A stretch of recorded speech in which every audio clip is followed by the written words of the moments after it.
At 2:17 in the morning, Detective Elias Voss found a black envelope waiting on his desk. There was no stamp, no address, no name. Just 3 words written across the front in faded white ink. Do not open alone. Elias had spent 17 years working homicide cases. He had seen threats, confessions, photographs, and evidence that people wished had never been discovered, but he had never received anything like this. He looked around the empty office. Every other desk was dark. Rain tapped against the windows. The building was almost silent. He turned the envelope over. There was no seal. He opened it. Inside was a thin black file. The first page looked like a police report. At the top was a date, 3 days from now. Elias read it twice. The report described a murder that had not happened. It gave a location. It gave a time. It gave the name of the victim. The victim was a man named Daniel Mercer. Elias searched the police database. Daniel Mercer was 41 years old. He lived alone. He had no serious criminal history. He worked as an accountant. Most importantly, he was alive.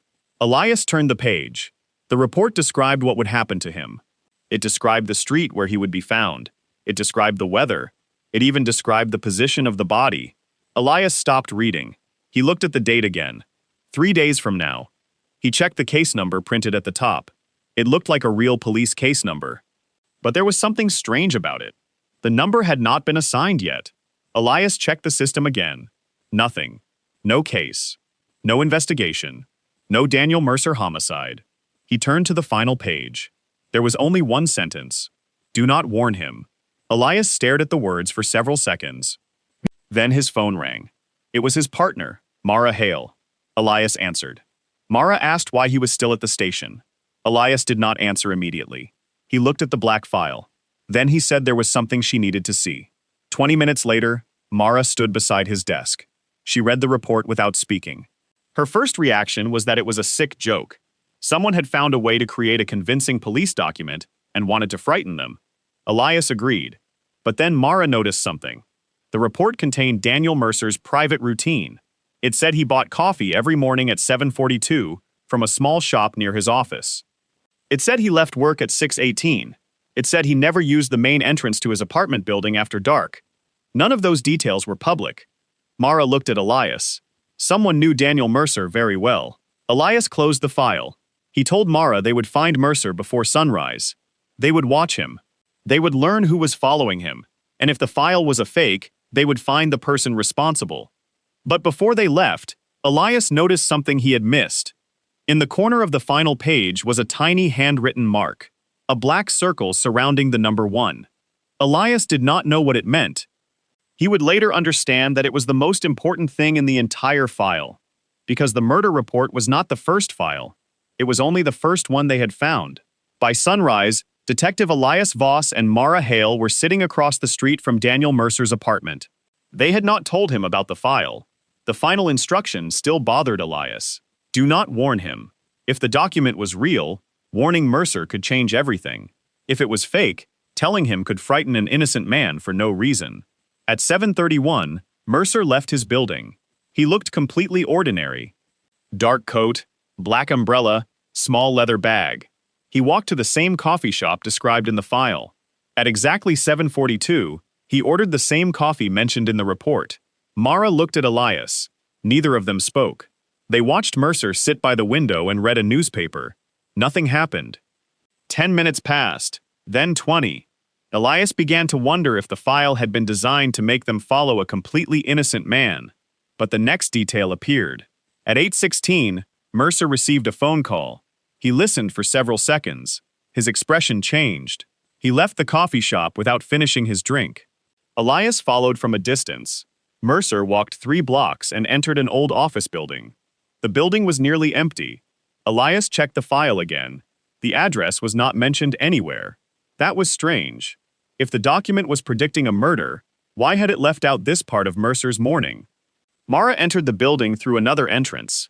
They found Mercer standing alone in a dark hallway. He was looking at a door marked 314. Elias approached him and identified himself. Mercer immediately looked nervous. Elias asked if he knew anyone who might want to hurt him. Mercer said no. Elias asked if anyone had been following him. Mercer hesitated. Then he said something that made Elias uncomfortable. He said someone had been leaving messages at his apartment for the past 6 nights. No threats, no words, just small pieces of black paper. Elias asked what was written on them. Mercer reached into his coat and pulled one out. It was almost identical to the paper used in the black file. There was a single number written on it. 3. Elias felt his stomach tighten. The file on his desk had contained a small circle around the number 1. This paper had the number 3. Before Elias could ask what it meant, Mercer looked toward the end of the hallway. Someone had just walked past the glass doors. Elias ran after them. The corridor was empty. He checked the stairwell. Nothing. Then Mara called from behind him. She had found something near Mercer's office. A black envelope. Inside was a photograph. It showed Daniel Mercer standing outside his apartment. The photograph had been taken from across the street. It had been taken the previous night. On the back was a date. 3 days from now. Elias stared at it. The date was the same date written on the murder report. But there was something else. Under the date were 4 words. He will not be alone. Elias looked at Mercer. For the first time, he realized the file might not be predicting what would happen. It might be telling them what someone had already planned, and whoever had created it was watching them now. At 9:04 that morning, Elias Voss returned to the station with the black photograph sealed inside an evidence bag. He had stopped treating the file as a prank. Someone had been watching Daniel Mercer. Someone knew his routine. And someone had predicted a murder 3 days before it was supposed to happen. But there was still no proof that the murder would actually occur. Elias wanted something concrete, something that could not be explained away. At 9:17, they got it. A patrol officer called from the street outside Mercer's office. He had found a vehicle parked across from the building. The description matched the black file exactly. An old dark blue sedan with a damaged left headlight. Elias looked at the photograph from the previous night. The same car was visible in the background. He and Mara went downstairs. The sedan was still there. The engine was cold. The windows were dark. Elias approached carefully and looked through the glass. There was nothing inside except an old newspaper and a pair of black gloves. Mara checked the registration. The plate belonged to a man named Adrian Vale. Elias recognized the name immediately. Vale had been a suspect in a homicide case 17 years earlier. But the case had ended without charges. Elias asked the patrol officer to run the registration again. The result came back. Adrian Vale was dead. He had died 22 years earlier. Elias stood beside the vehicle without speaking. Mara asked if the database could be wrong. Elias said anything was possible. They checked the death record. It was real. Adrian Vale had died in a hospital outside the city. The records showed the date and time of his death. There was no mistake. Yet his name was attached to the car sitting in front of them. Elias opened the driver's door. The seat was still warm. Someone had been inside recently. On the passenger seat was another black envelope. Elias opened it carefully. There was no letter, only a photograph. It showed Daniel Mercer leaving the coffee shop that morning. The photograph had been taken less than 30 minutes earlier. Elias looked around the street. Whoever had taken it had been close, very close. Mara noticed something written in the bottom corner of the photograph. It was the same black circle. This time, the number inside it was 2. Elias returned to the station and pulled the original file from the evidence locker. He compared the handwriting. The numbers were identical. He then examined the murder report again. The predicted crime scene was 3 days away, but now another detail had appeared. The report had described the vehicle that would be found near the scene. It was the same dark blue sedan.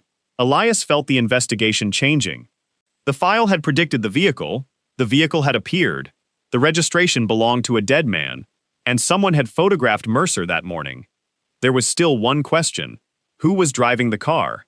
They checked traffic cameras. The vehicle had entered the area at 6:51 that morning. The camera captured the driver. Elias froze when the image appeared on the screen.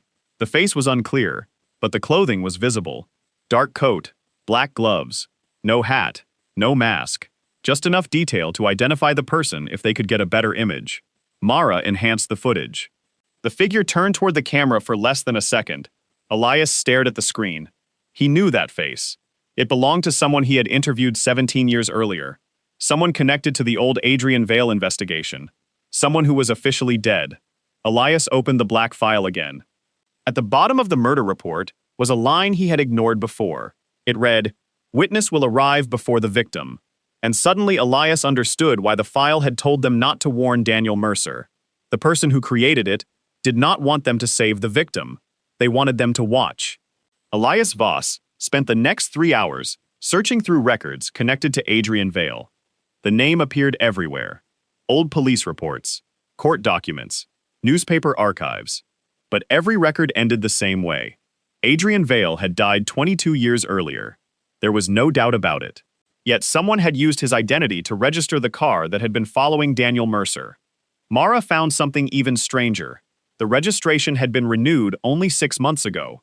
Someone had deliberately brought a dead man's identity back into the system. Elias opened the original murder file again. He compared the case number with the police archive. The number belonged to a completely different investigation, a burglary from 24 years earlier. There had never been a homicide attached to it. Someone had taken an old case number and built an entirely new murder report around it. That meant the person who created the black file had access to police records. But there was another problem. The document contained information that did not exist in any police database. Elias checked Daniel Mercer's apartment records. He checked his workplace. He checked his bank activity. Nothing explained how the writer knew his private routine. Mara suggested a private investigator. Elias rejected the idea. A private investigator could know some of those details, but not the exact sequence described in the file. The report had predicted where Mercer would be at specific times. And so far, every movement had matched. They returned to the office building, where Mercer had received the strange phone call. Room 314 was empty. There were no desks, no computers, no personal belongings, just a locked metal cabinet against the wall. Elias forced it open. Inside were dozens of old folders. Most were empty. One contained a photograph of Adrian Vale. Behind the photograph was a handwritten date, 22 years earlier. Mara turned the photograph over again. On the back was a second name, Daniel Mercer. Elias stared at it. Mercer had been 20 years old when Adrian Vale died. There was no obvious connection between them. They searched the old case reports again. Adrian Vale had been investigated for the disappearance of a woman named Elise Mercer. Daniel Mercer had the same surname. Elias wondered if they were related. They checked the family records. Daniel was Elise Mercer's son. He had been 12 years old when his mother disappeared. Elias looked back at the black file. Suddenly, the case was no longer about a random victim. Daniel Mercer had been connected to Adrian Vale for decades without knowing it. But the biggest contradiction was still waiting. Elias compared the original file with the police database. The paper claimed the murder would happen in 3 days, but the document had been printed on a type of paper that had not been manufactured until 5 years ago. That meant the file was not 22 years old. It had been created recently. Yet some of the information inside it described events from 22 years earlier. Someone had taken an old unsolved case and connected it to a future murder. Elias began to suspect that the real target was not Daniel Mercer. It was the truth about what happened to his mother. Then Mara found a hidden page inside the folder. It contained only one sentence. Adrian Vale did not kill Elise Mercer. Elias read it twice. If that sentence was true, then the entire old investigation had been built on a lie, and someone had spent 22 years making sure nobody discovered it. Elias Voss placed the hidden page beside the black file and read the sentence again. Adrian Vale did not kill Elise Mercer. For 22 years, the police had believed Vale was responsible for her disappearance. But now, someone was suggesting that the entire case had been built around the wrong man. Mara searched the old investigation records. Most of the evidence had disappeared. Several photographs were missing. 2 witness statements had been removed. Even the original evidence inventory was incomplete. Then she found something buried inside an old archive report. A second investigator had worked on the case. His name was Thomas Reed. Elias recognized the name.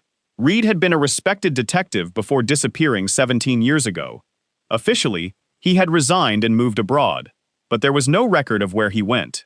Mara searched deeper. Thomas Reed had made a private note shortly before disappearing. It contained the name Daniel Mercer. Elias felt the room become silent. Daniel had been only 20 years old at the time. Why would an investigator secretly write his name? They found the note inside a sealed evidence box. It contained 3 lines. Elise Mercer was not killed by Adrian Vale. Daniel knows more than he remembers. Someone inside the department changed the evidence. Elias looked at Mara. They both understood the implication. The original investigation may have been deliberately manipulated. They continued searching. Then Mara discovered a second black envelope hidden behind the archive box. Inside was a single photograph.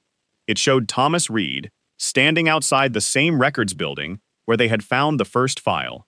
The photograph was old, very old, but Reed was holding a black folder, identical to the one Elias now had in his hands.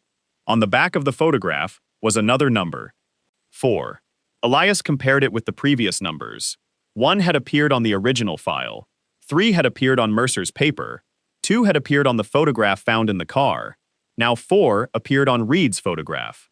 The sequence made no sense. Then Elias noticed something else. The photograph of Reed had been taken on the exact day he disappeared. Mara checked the police timeline. Reed had vanished at 11:40 that night. The photograph was taken at 11:37, 3 minutes before he disappeared. Someone had been watching him too. Elias searched the old surveillance records. There was no camera covering the building at the time. The photograph should not exist. He looked at the image again. Reed was not alone. Behind him stood a second figure. The face was hidden by darkness, but the clothing was familiar. Dark coat, black gloves, the same clothing seen in the traffic footage from that morning. Elias enlarged the image. The figure appeared to be holding something. A black file. Mara asked what was inside it. Elias could not answer. He turned the photograph over. A final message had been written beneath the number 4. He was the first investigator to open it. Elias looked toward the locked evidence room. For the first time, he wondered whether the black file had been created for the police, or whether the police had created the black file themselves. Then, his phone rang. It was Daniel Mercer. His voice was barely audible. He said someone had entered his apartment. Elias asked if anything was stolen, and Daniel said no, nothing was missing. Something had been left behind. Elias asked what it was. Daniel was silent for several seconds. Then he said one sentence. "A photograph of my mother." Elias immediately understood. Someone was no longer trying to frighten Daniel. They were forcing him to remember something. Something he had forgotten for 22 years. Daniel Mercer was waiting inside his apartment when Elias arrived. The front door showed no signs of forced entry. Nothing appeared to be missing. The rooms were exactly as Daniel remembered them. Yet on the dining table sat an old photograph of his mother, Elise. Daniel said he had never seen the photograph before. Elias picked it up carefully.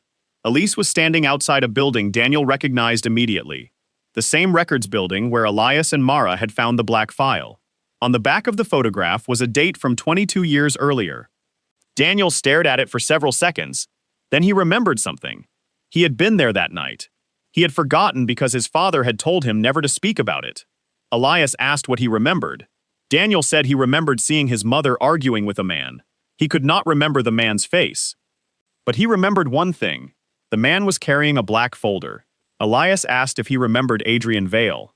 Daniel shook his head. He said the man was not Vale. He was a police officer. Elias felt the investigation change again. They returned to the records building with Daniel. Room 314 was still empty. But Daniel immediately pointed toward the wall behind the metal cabinet. He said his mother had hidden something there. Elias removed the cabinet. Behind it was a narrow opening in the wall. Inside were dozens of black files. Not 2, not 10, dozens. Each file had a name and a number. Some names belonged to people who had died. Others belonged to people who were still alive. Mara opened one file. It contained photographs of a man taken over several years. Another contained newspaper clippings about an unexplained disappearance. A third contained police reports that had never been entered into the official system. Elias realized they were not ordinary case files. They were records of investigations that had never officially existed. Then Mara found something that made her stop. One file contained her own name. Elias opened it. The first page showed a photograph of Mara taken outside the police station 6 months earlier. The next page described a conversation she had with Elias 2 weeks before. The details were exact. Elias looked at Mara. Someone had been monitoring them long before they discovered the black file. Then he opened another file. His own name was inside. The file contained photographs of him going back 17 years. It described cases he had worked on. It even contained information about a private conversation with his father that had never been recorded anywhere. Elias felt a cold pressure in his chest. Someone had been watching him for years. Mara found a final file at the bottom of the cabinet. It had no name on the front.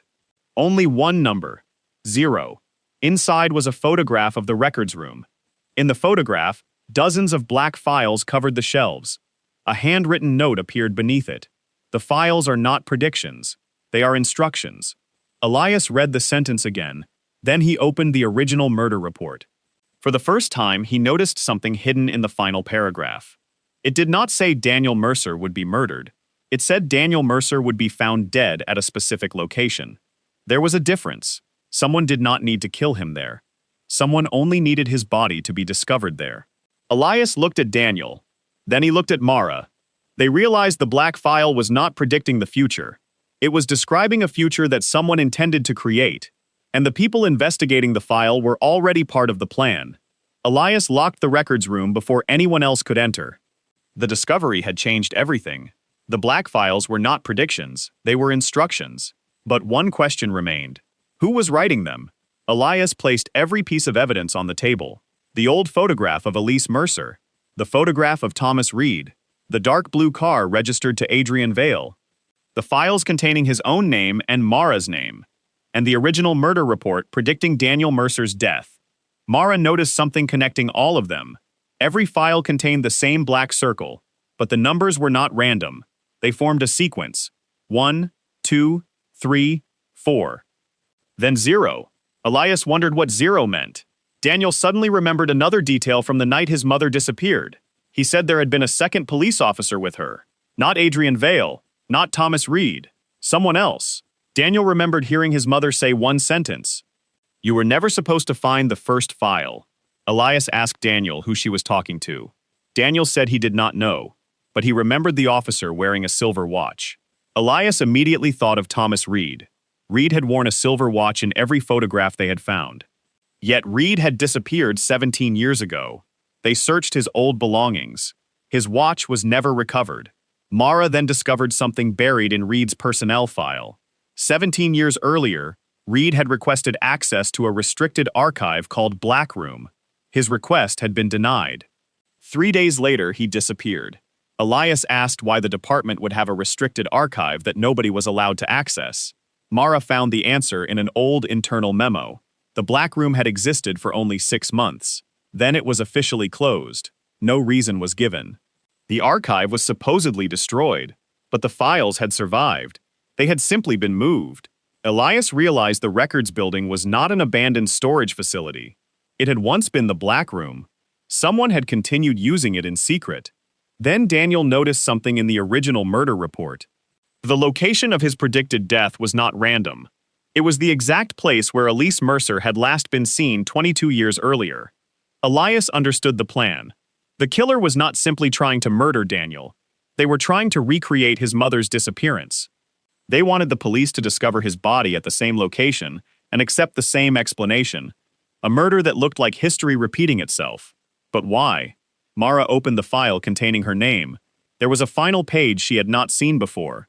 It contained a photograph of the police station. In the background stood a man watching the entrance. The photograph had been taken that morning. Elias enlarged the image. The man turned slightly toward the camera. It was the same face they had seen in the traffic footage. The man connected to Adrian Vale, the man who should have been dead. Elias searched the old death records. The identity was confirmed. The man had died 22 years ago, yet the photograph had been taken that morning. Then Elias noticed the name written beneath the photograph. It was not Adrian Vale, it was Thomas Reed. Elias stared at the page.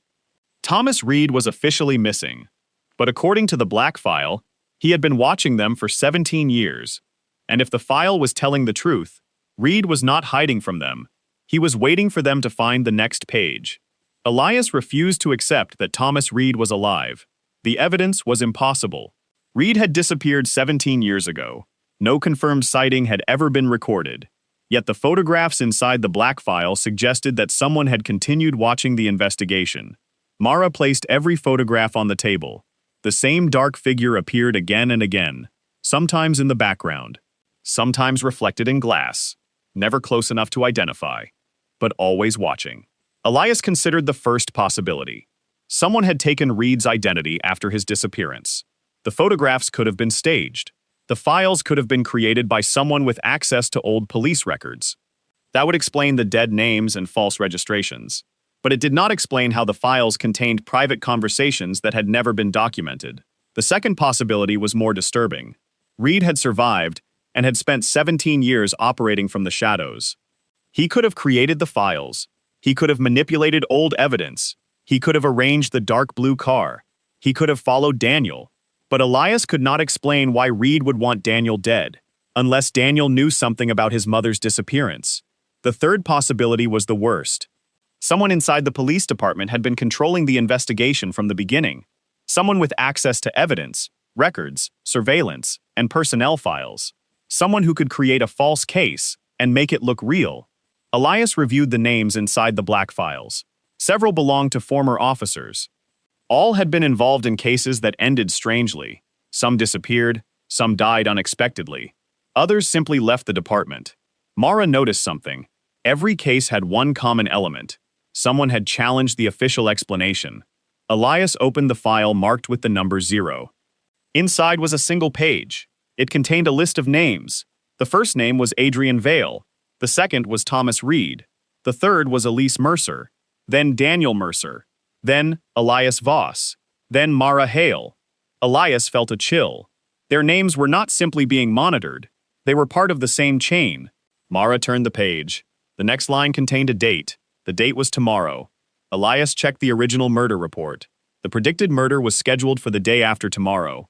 But the new page suggested something would happen first. Tomorrow night. Mara asked what it meant. Elias did not know. Then Daniel remembered something else. His mother had once told him that if anyone ever showed him a black file, he should never open the last page. Elias asked why. Daniel said he did not know. He had forgotten until now. Elias looked at the file in front of him. There was one page remaining. He slowly turned it over. It contained no murder report, no photograph, no name, only a handwritten sentence. The first murder was never the real murder. Elias looked at Mara. The meaning was clear. Daniel's predicted death was a distraction. Someone wanted them focused on the future murder, while something else was being prepared. Then Elias noticed the timestamp printed at the bottom of the page. It had been created that morning, while they were inside the records building. Someone had access to the room while they were there. Someone had been close enough to watch them. Mara suddenly looked toward the dark hallway. A door at the far end was slowly closing. Elias ran toward it. He reached the corridor seconds later. Nobody was there. But on the floor was another black envelope. Elias picked it up. This time there was no number. There was only a name. Daniel Mercer. Beneath it were 4 words. He remembers everything now. Elias turned toward Daniel. Daniel was gone. Elias ran through the records building, calling Daniel's name. Mara checked every room on the ground floor, while Elias searched the stairwell. The building was silent. Daniel had been standing beside them less than a minute earlier. Now he was gone. There was no sound of a door opening, no footsteps, no vehicle outside. It was as if someone had removed him from the building without leaving a trace. Elias returned to the records room. The black envelope was still on the floor. Inside was a single photograph of Daniel standing beside his mother. Elias had never seen the photograph before. On the back was an address. The address belonged to an abandoned railway station outside the city. Mara checked the original black file. The predicted murder location was the same station. They immediately understood. Daniel had not been taken there by accident. Someone wanted them to follow. Elias called for backup, but he knew they could not wait. They drove through the rain toward the station. The old platform was almost completely abandoned. The lights had been broken for years. Elias and Mara entered the main building. They found Daniel sitting alone in an empty waiting room. He was not injured. He looked frightened. Elias asked who had brought him there. Daniel pointed toward the far end of the room. There was a black folder on a chair. Nobody was standing nearby. Elias opened it. The first page contained a photograph of Elise Mercer. The second contained a photograph of Thomas Reed. The third contained Daniel's childhood photograph. Then Elias found something he had not expected. A handwritten confession. Elise Mercer had discovered the Black Room 22 years earlier. She had found evidence that police investigators were secretly recording unsolved cases and creating alternate versions of events. The files were not predictions. They were contingency plans. If someone became a threat, a file was created. If that person needed to disappear, the file described how it would happen. Elise had tried to expose the system. Adrian Vale was blamed for her disappearance because he was an easy target. Thomas Reed discovered the truth years later. He tried to investigate. Then he disappeared. Daniel had been protected because he was only a child. But the people behind the files had never forgotten him. Elias turned the page. The final instruction was simple. Daniel Mercer must die at the railway station. The murder was supposed to recreate the disappearance of his mother. The police would discover his body. The old case would be considered solved. The black file would disappear. Elias looked at Daniel. He told him they were not going to follow the plan. They would leave together. Before they could move, the lights went out. A door slammed somewhere in the station. Mara raised her flashlight. A figure stood at the far end of the platform. Dark coat, black gloves, silver watch. Elias called out one name, Thomas Reed. The figure did not answer. He turned and disappeared into the darkness. Elias chased him outside. He reached the platform just in time to see a train moving slowly through the station. There was no passenger carriage, only an empty maintenance train. On the final carriage was a black symbol painted in white, a circle around the number 0. Elias returned to Daniel. The black file had predicted the murder. They had stopped it, but the prediction had been designed to lead them here. That meant the real purpose of the file was never Daniel's death. It was to bring Elias, Mara, and Daniel to the same place. And now, all three knew the truth about the Black Room. Elias finally understood the most dangerous possibility. The person behind the files did not want them dead yet. They wanted them to know. Because once they knew, they could no longer pretend they had never seen the black file.